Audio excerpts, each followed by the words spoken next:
Hello friend, welcome to our channel রাজা পূজা daily life blog. তো চলে এলাম আবার একটি নতুন ব্লগ ভিডিও নিয়ে। আর আজকের ব্লগটা একটু অন্যরকম হতে চলেছে। তো এখানে আমি একটা নতুন খাবারের আইটেম ট্রাই করছি।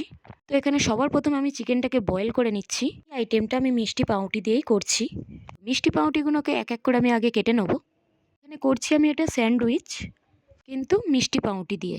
সবার প্রথমে ভেজিটেবলগুলোকে আমি এক এক করে কেটে নিয়েছি। সঙ্গে দিচ্ছি চিকেন কিমা, মেয়োনিজ, নুন, চিনি, গোলমরিচ গুঁড়ো। এগুলোকে একসাথে ভালো করে মিক্স করে নিচ্ছি।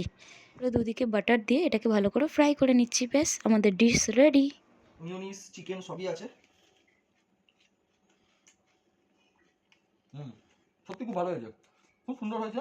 এবং নুন নুন ঠিক আছে, সব কিছুই ঠিক আছে। টেস্টও খুব দারুণ দারুণ হয়েছে। সত্যিই খেতে খুব দারুণ হয়েছিল। তোমরা চাইলে তোমাদের বাড়িতে একবার অন্তত ট্রাই করে দেখতে পারো। তো চলো, দেখা হচ্ছে আবার পরবর্তী ভিডিওয়ে। আজকের মতন টাটা।